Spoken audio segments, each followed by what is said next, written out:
Well, hello, everybody, and welcome to another episode of the Business Spotlight. I, of course, am Scott McMeans with Action Coach, and I'm excited to be here with Franco Kraiselburd, the founder of, I want to pronounce this correctly, so if I don't hurt me, but Ascleppi? Ascleppi. Yep. Ascleppi, okay. So, with that being said, I know who Ascleppi is because I did some research and I read about it. I doubt most people know who Ascleppi is. So, Franco, I want you to introduce yourself, introduce the company, and the story behind how you got to where you are to be a 21-year-old CEO of a biotech company. So, Franco, the microphone and camera are yours. Yeah, so it's great to be here.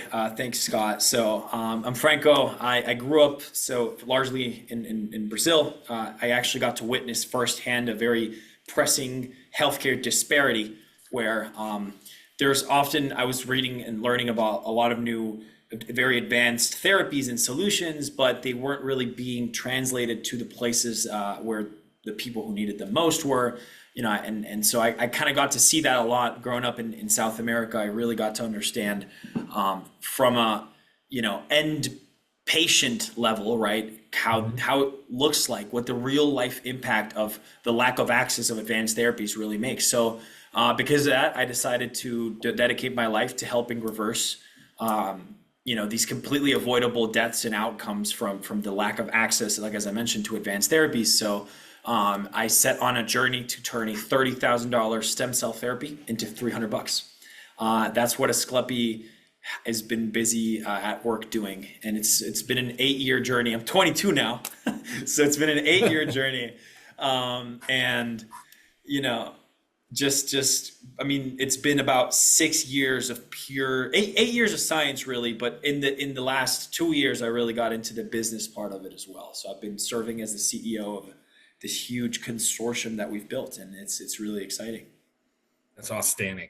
So, walk me through a little bit about what it is you're trying to solve. Again, a $30,000 treatment down to $30. What is it that you're trying to get from a real life impact, and what disease states and applications are you working with?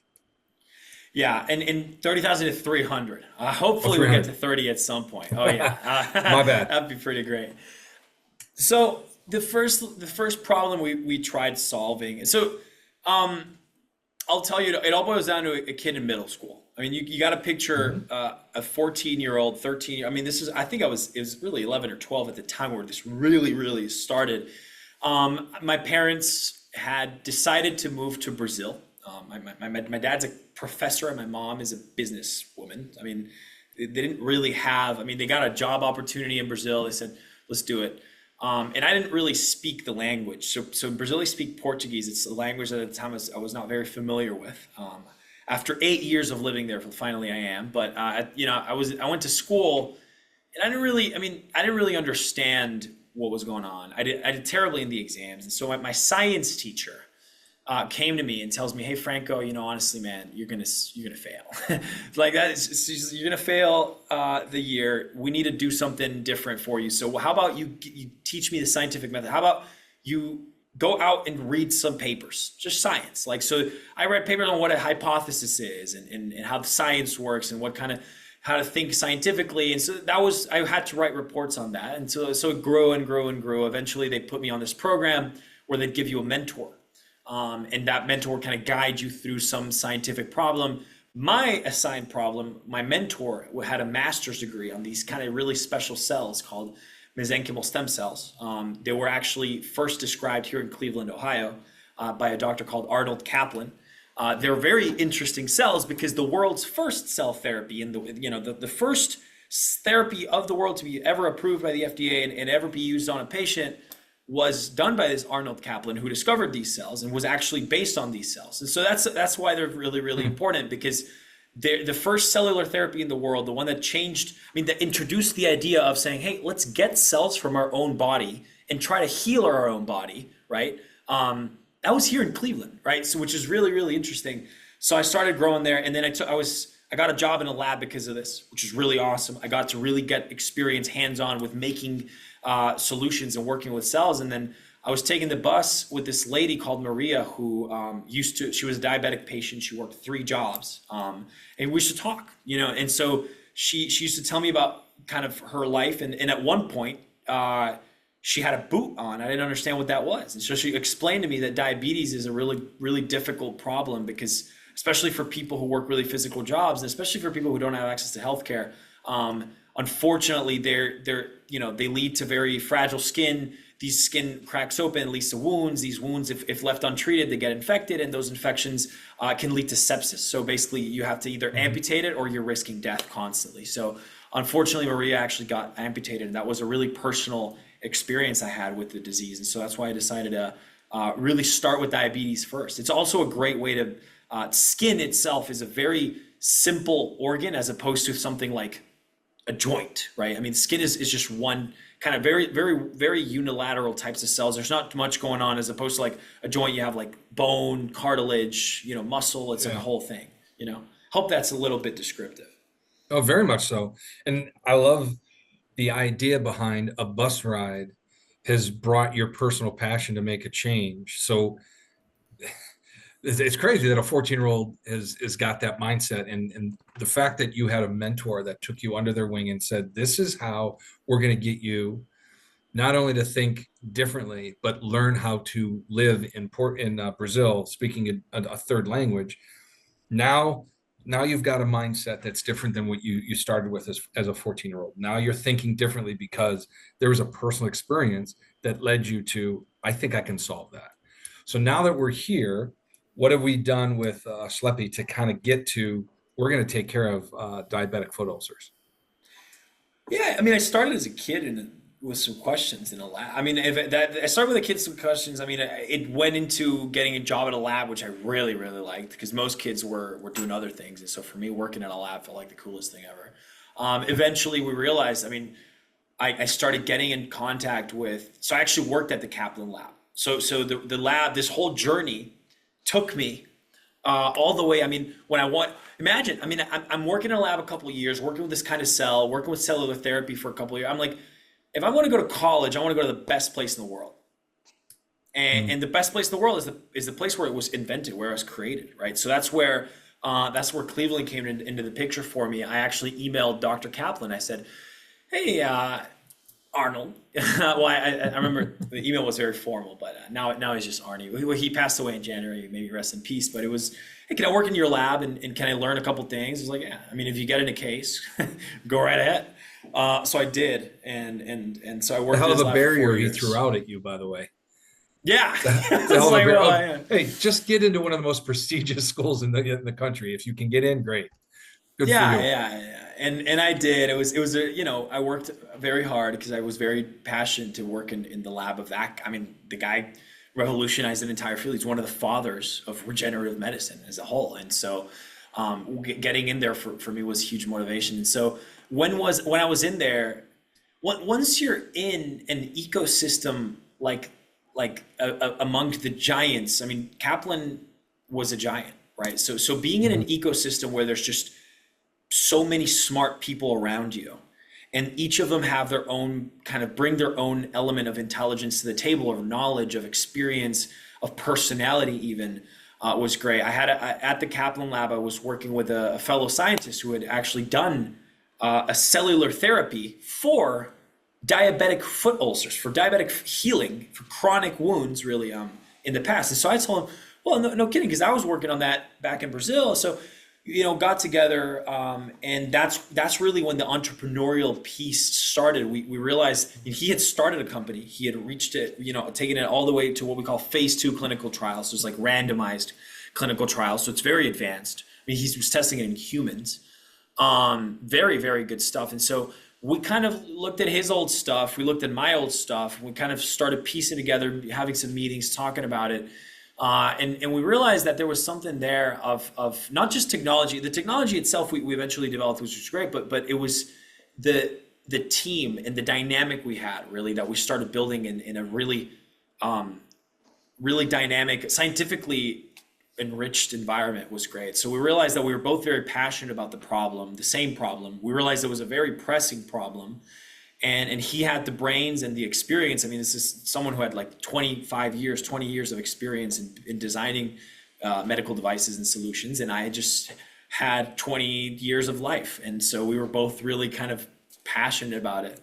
And so since then, we've raised about $1 million in non-dilutive grants. These are grants that I've written myself, I've written with my team. We've filed 3 patents. We have built partnerships in 7 countries of people and institutions that are actually really, really passionate about this same problem and believe in our ability to solve it. And we've gathered a great advisory board. So we have, the world's leading microbiome specialists, like the Washington Post's leading antimicrobial expert on the board, which is awesome. I mean, the Washington Post named him that, the world's leading, Sure. So we have some great people on it. We've secured some great money, and we're just very passionate about going forward. I guess I hope that answers your question.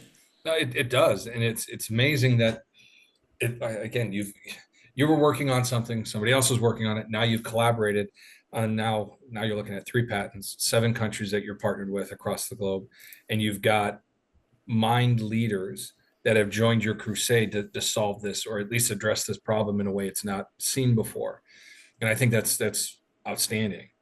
When you think about your age and your ambition within the world or the environment, you've even made the comment, there's an ecosystem of the founders, the giants of this mind space. How is it that a young, ambitious person like yourself from Brazil, now in Cleveland, how is that seen in the marketplace? What kind of experiences can you draw from that illustrate you're capable of doing what you're doing?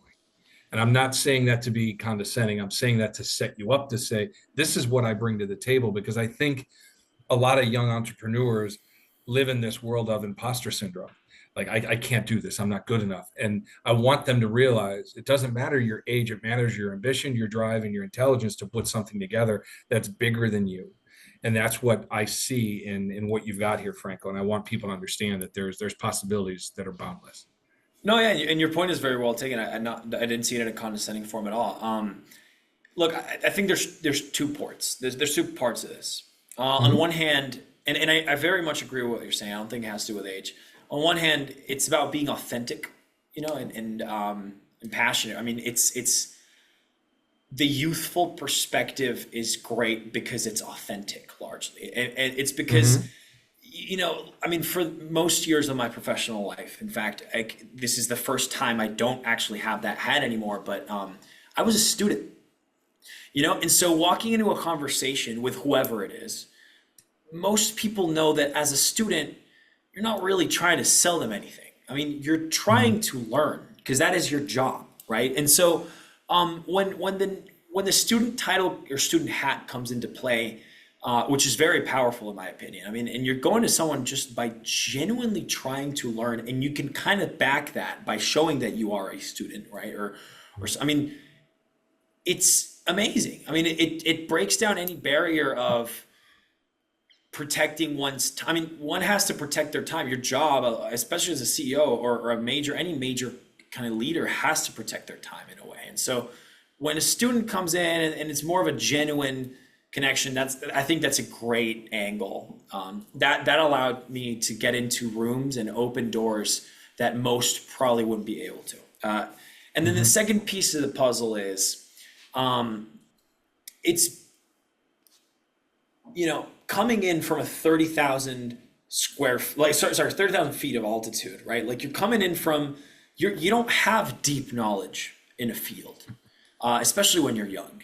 And people know that, and that's fine, but that's a superpower that many don't fully understand. And the reason for that is because you can look at things from a different angle, from a different perspective, and from a different level of energy. Energy meaning you just have more time, you have more passion, you have more willingness and ability to execute beyond most. I mean, think about it. You don't have bills to pay. You don't have kids or mouths to feed. I mean, for the most part. I mean, obviously, there's various. I was very lucky that I didn't have that many responsibilities, right? So, but most young people don't. I mean, most young people kind of have this abundancy of time, right? And They see it as a bad thing. But I think it's, if you can channel that towards, while still being authentic, you can channel that towards learning from a bunch of different perspectives and integrating that. You can lead. I mean, that is a great fit for a leader. You know, I don't A know. I great guess I fit hope that for works. us. No, it does. And it's a great fit for a servant leader. And one of the words I wrote down here, and it's with all due respect, it makes the most sense based on what you said, is the word naive. And your naivete allows you a blank slate by which you can raise your hand and ask a question that somebody else may not ask because they think they already know the answer. And what they thought is the wrong angle or perspective to address it. So by asking a question, you open up all the possibilities to say, oh, wow, we actually can do it a little bit differently than we originally thought. So being wide open as a blank slate might be, you get a chance to write a story that never was written before. And I appreciate that. And not just that, you get to walk into rooms that no one would have thought to walk into at points. I mean, Because you don't know any better. but Knock on the door, exactly. because I somebody who has 10, 15 years experience has always been told, no, you're not allowed in that room. You don't know any better. So knock on the door and walk in. And Exactly. when you bring credibility and an authentic passion, like you've talked about, people tap into that and they realize that's somebody I should be talking to because their perspective is not jaded by anything other than their pure curiosity and passion to fix this. And I think that's huge. I want to talk a little bit about some of the lessons you've learned over the course of putting this business together and the people you work with. I know you had a very successful run at the South by Southwest programming. So talk a little bit about that, and then some of the lessons that you've had a chance to learn that bring you to a very different or unique position that others may not recognize. And I'll tell you, yeah. So on the darker side, right, of being younger and walking into these rooms is a lack. You mentioned credibility, right? I mean, investors want certainty and they want credibility and Mhm. they want to make sure their money is going to have a return. And not just investors. I mean, anyone you're going to work with wants to make sure that this is a serious thing. And so, especially at first, on the counter perspective, you do lack. You're not proven. You've never been proven. You don't know what you can achieve. No one knows what you can achieve. No one knows the extent. And as much as that's a superpower, it's also tough. So I'll tell you the biggest lesson I have learned as an entrepreneur is if you're walking into a room that you're not appreciated in, you're in the wrong room. And I think that is the single biggest piece of advice I tell anyone from any walk of life. Especially in getting into entrepreneurship. I mean, I'll give you a context of how I learned this lesson, right? But it was in South by Southwest was a wonderful experience, and I'll get into it a little bit. But before South by Southwest, before this idea was a product, and before this idea was a company, really, I mean, I was just a kid with a lab and a couple questions, and I wanted someone to believe in me, and I needed some money to do it. I mean, the experiments are expensive. So I remember needing 20 grand. This is, I'll call it my angel round or something. I mean, I need 20 grand in a summer, right? So I mean, I remember I was a student when I started. So I had 3 months of the summer from like May to August. And I needed some money to be able to test out some experiments. And I didn't, no real researcher was able to put their time into it because they just didn't have the time of day. But I did have great mentors who were willing to kind of like call in and check in on me and help me out every now and then. And so I went around and asked, I asked my own institution. I was like, hey, could I work with you guys? And so there was a lot of concerns with liability and with intellectual property. And so it wasn't easy. So I went everywhere, just about everywhere in the US and looking for a little bit of money and a lab to test things that would free me from this intellectual property issue as well. I mean, just it's fine to want to own your patents and stuff. And no one would give it to me until I went to the MIT of Mexico. I had a chance to pitch to the director of tech transfer of the biggest private institution in Mexico. An 800-pound gorilla in Latin America, one of the top 5 research institutions out there, on the level of the one that I worked with in Brazil, the University of São Paulo. And so this is called the Technological Institute of Monterrey. It's quite literally MIT. It is huge. And the director of tech transfer saw an opportunity that very few other people did. I mean, he said, well, look, you might just be a kid with a lab, but you're a kid with a lab in the US with a very big partnership and connection to the US that honestly, maybe we can gather and create a very strong synergy. So in Ohio, I was just a kid with a lab, just like any other scientist would. I mean, I'm competing with everyone, right? I mean, and I suck because, I don't really bring anything other than probably inexperience and a lot of liability. But when you talk about Mexico and bringing the power of a US connection and a US university, it's like different. I mean, you're bringing a different angle of upside to them that they didn't before see. So they gave me that money. And I had 3 months, and I created the minimum valuable product, which eventually had great results in the lab and actually led us to create a partnership in the US and jump-started the whole thing. That led to a $500,000 grant after that. The $500,000 grant got renewed to another $300,000 grant. Next thing you know, I mean, we had basically made $800,000 out of that 20 grand. And it was all because someone saw a little bit of more value than, I walked into the right room. Let's just say it that way. I like that. And there's a lesson to be learned about if you're not valued in the room you're in, get out.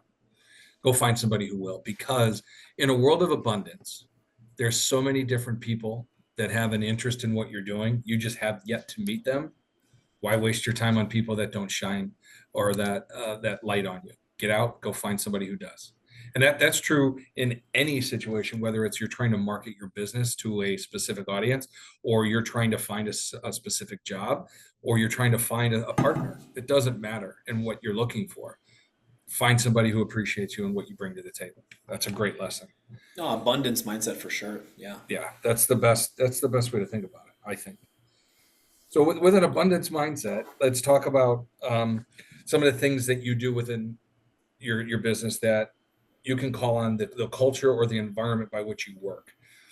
Some of the great leaders always create an environment that allows people to thrive and flourish. I'm curious what your environment and the culture is like at Ascleppi. Yeah. And that's a great question because creating an environment is not obvious. When you're starting a company, no one thinks about, oh yeah, I have to create a culture, I have to create an environment, I have to create a tradition, right? And those are a very inherent and very important part of companies is how a company thinks, how a company feels, how a company reacts, what are the values, what's the mission, what's the vision.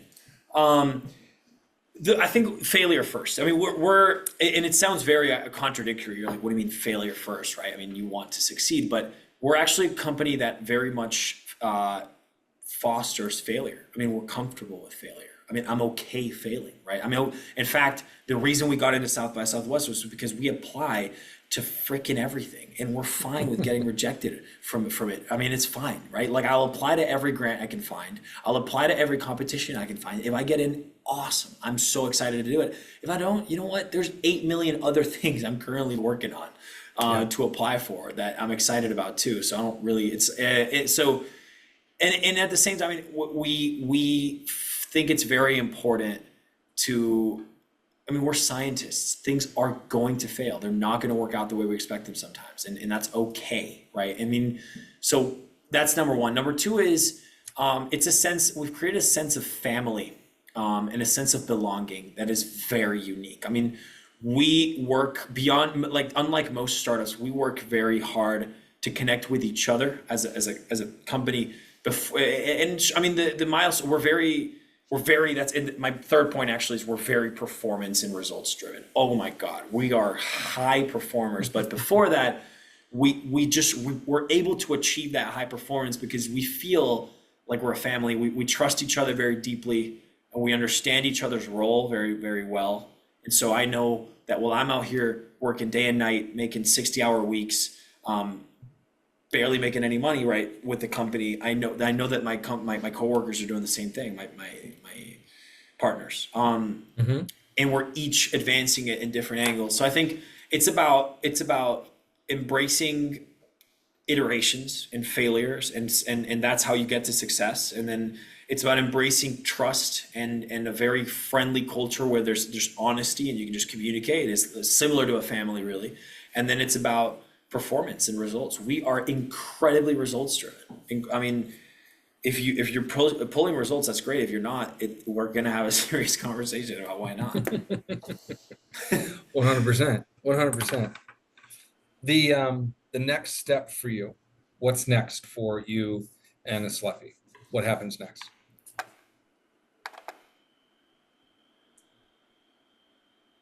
I lost you for a second. You're gonna have to repeat your question. Sorry. Oh, sorry. What's next? What's next for you and Ascleppi? Yeah. Sorry. I got a call on the headphones, so they kind of. So we're actually, we're surgically focused, no pun intended, on very specific key milestones. We're looking to gather. We've had some great lab data. We're looking to gather some very important human data soon, and animal data as well. So getting it onto patients, and proving. So what we have, by the way, just to be very kind of simple but clear, is Artemis is kind of like a physical platform. So it's a patch, right? I mean, I don't have it, but where you can basically you can add in different compounds according to what you need. And so that can actually that can save you time when you're doing a cell therapy or a regenerative therapy of sorts. Because usually, the way it happens is you get cells, you process them with a bunch of stuff, and then you put them onto your skin or something. So what we do is we take out that processing step by putting it directly onto a synthetic skin, right? So the reason, so there's many applications for that. You asked about applications. We mentioned chronic wounds, but there's also reconstructive surgery. There's cosmetics. There's many different applications for it. So right now we're actually partnering with firms in that have needs within the space, and we're actually solving their needs and their problems and validating different use cases for the technology to show the platform potential, to show the data, and to position the company for an acquisition. So that's Perfect. That's what you're looking to do. And Artemis being the platform, it's a substrate by which everything else gets applied to, and then the magic happens with the cell therapy interaction with the human body. It's pretty impressive stuff. Yeah. That's incredible. What I wanted to do is make sure that people have an understanding of they can actually help you. So according to your website, you've got a customer directory survey that if somebody is currently being affected by diabetic ulcers, you'd love their input and feedback, because ultimately their feedback is going to contribute to the development of Artemis and other applications. So talk briefly about that. And I think that's helpful for people to learn. Yeah. If you want to help out, make sure to reach out. You can reach out to my email. If you also just want to fill out the form. So we're working with the National Science Foundation. We're helping the National Science Foundation, and we're also kind of physicians around the US try to understand where the needs really are for the patients and the physicians themselves. So if you're a patient, you can go to ascleppi.com/customer-discovery. So Ascleppi. I'll put that in the description in the video, so everyone will get a chance to see it. Absolutely. And you can just fill out and talk a little bit about your experience as a patient with diabetes, and kind of where you think that the next generation of solutions should go towards, right? I think this is something that we share with physicians, that we share with big CEOs and big people in certain hospital systems, that in order to kind of help create better solutions. I mean, if you can also be part of your own future and the future of regenerative medicine as a whole. If you have problems and want to share them with the people creating the next generation of solutions, it's a great way to do it. So thank you very much. Yeah. No, that's awesome. And I encourage everybody to get a chance to click and at least learn about what technology you're looking to bring to the market, and hopefully solve not only one, but multiple problems when it comes to healing wounds. So I appreciate your time today, Franco. This has been a great conversation. Anything else you may need to learn, by all means, people go to the website, learn what you can. And Franco, thank you so much for being a part of the Business Spotlight, and I'll see everybody on the next episode. Thank you.